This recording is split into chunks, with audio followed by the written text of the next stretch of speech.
in Kentucky, the South Carolina's opponent from last week, coming off of an awful week with 2 field goals, only in having a hard time getting the ball through the air. They host the Georgia Bulldogs, who are looking strong. I mean, they're number 1 in the country. Going into the season, I thought this was going to be a really good game, but it still could be. I mean, how are you feeling about Kentucky's chances here? Yeah, the way when you phrase the question is how do I feel about Kentucky's chances? I'm really focused on Kentucky making the game competitive. Okay. I feel like where they can look to strike improvement is keeping Brock Vandagriff off his back. Right, He's been sacked 3 times this year. I think that's top 5 in the SEC in terms of sacks. The rushing game is pretty decent. Dane Key's their leading receiver, so like to see more out of Barry and Brown from a yards perspective, but he has 2 touchdowns in the season. So what I expect and what I'd like to see from Kentucky is a slight improvement on the offense. The opposition and the challenge is that they're trying to go against one of the best top pass defenses in the country. You saw it in week 1. Malachi Starks was able to force a pick on Cade Klubnik. The Georgia defense right now is giving up less than 80 yards a game in the air. And so you might think, okay, they played Tennessee Tech last week. They played Clemson week 1, and they held Cade Klubnik to 130 passing yards. I don't know what Brock can do against that passing defense. And that passing defense also happens to be familiar with him because he played there last year as a backup. So it really is an interesting matchup when you look at some of those data points. It is, for sure. And last week, he only completed 3 passes of his 10 attempts. Not great. A lot of that was because of the pressure that was being put on him. So it wasn't really him being able to sit in the pocket and make reads. I don't think that Georgia gives him that opportunity. They have, their share of pass rushers. If for whatever reason he's able to at least complete a couple more passes and open up that run game. Last week, Kentucky was able to pick up any drive that they had that wasn't a 3 and out or, a 4-play drive, came from first downs from rushing the ball. So they're able to pick that up, but you have to be able to open up the game with the passing. Georgia, a team that's tough to do it on. But what I'm looking for Kentucky is to maybe find that balance, complete a couple passes, figure out ways to get the ball out of Vandagriff's hands earlier. With Georgia, it's trying to come out fast. From Clemson, I think the big question that people had and why they kept the game on for so long in a game that on the box score looked like a blowout was because they took so long to get started. The offense took a little while to start firing. I don't know if it was because ETN was out or it's just week 1. But I think I want to see Georgia come out a little bit faster this week.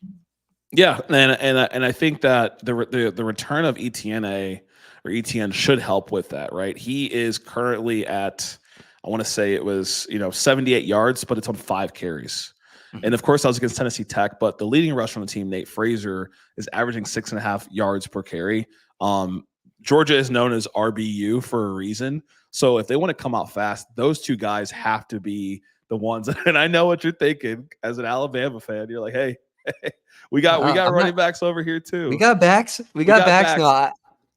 No, I got you. I got you. We'll see when Nick Chubb comes back this year. But no, they got some dogs over there in dog country. They do got some dogs with their dog hunt country, but the current dogs are Nate Frazier and Trevor Etienne. That 1-2 punch, Nate Frazier kind of brings more of that explosive, north and south running ability, and Etienne does just about everything right. We understand where his brother plays. We get the genes. They're going to play a key role with them coming out strong. Carson Beck, he's supposed to be the top QB in the country. The bar is set by how he performed last year. The bar is set by people's expectations. And so he's looked pretty solid all year. I mean, 7 touchdowns. He's doing what he has to do. I think that kind of plays a role in why we look at the spread of, the over-under being 45.5. Like Georgia, they won game 1, 35-3. They won last week, I think 42-0. It's like they get to that 40-point mark and they're like, all right, like the game's well in hand. They have too much on defense. They smother you.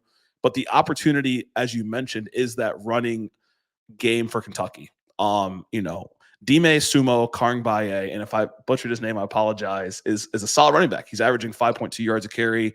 He's 11th in the SEC in yards overall. But to your point, when you watched that game last week against USC, like he was kind of the main one falling forward, moving the needle to get, halfway to a first down per carry.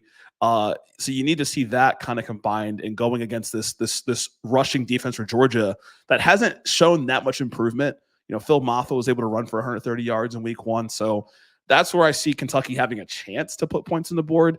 Do they have enough to stop Georgia's offense and to really stifle Georgia's pass defense? I'd have to be seeing something that I just don't believe is going to happen. Yeah.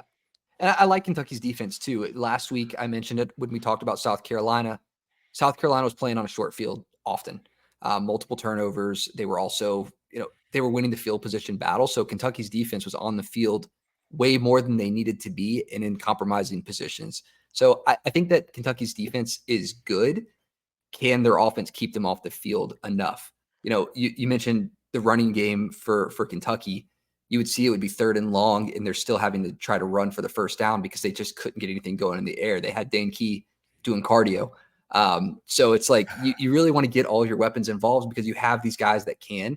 I don't see it happening. I'd be remiss to not mention the potential weather in this game playing a factor. We have the hurricane coming up through Louisiana right now. Like, best of thoughts to everyone down there in Louisiana and the team making their way up for South Carolina. But should there be inclement weather, rain and wind that's typical of a hurricane, right? It's going to be even harder. If you're 3 for 10 on sunshiny day in Kentucky, I think you're going to have a hard day in the pouring down hurricane weather. Yeah, it's not going to be fun weather in Kroger Field, and it definitely makes it more of a running game.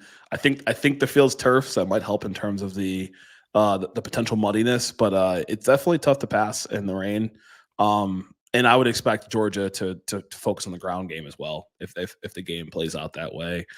So when I think about my prediction for this game, I have it at 35-10. So that means I have this game falling the under just ever so slightly if things don't move. So what about you? What are your thoughts, man?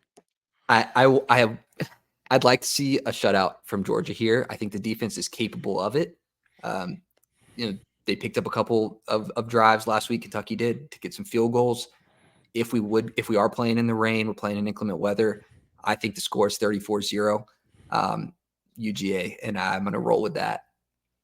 All right. Dogs versus Sorry, Cats. Kentucky. Sorry, Kentucky. Yeah. It's a tough one. It's a tough week 3 matchup.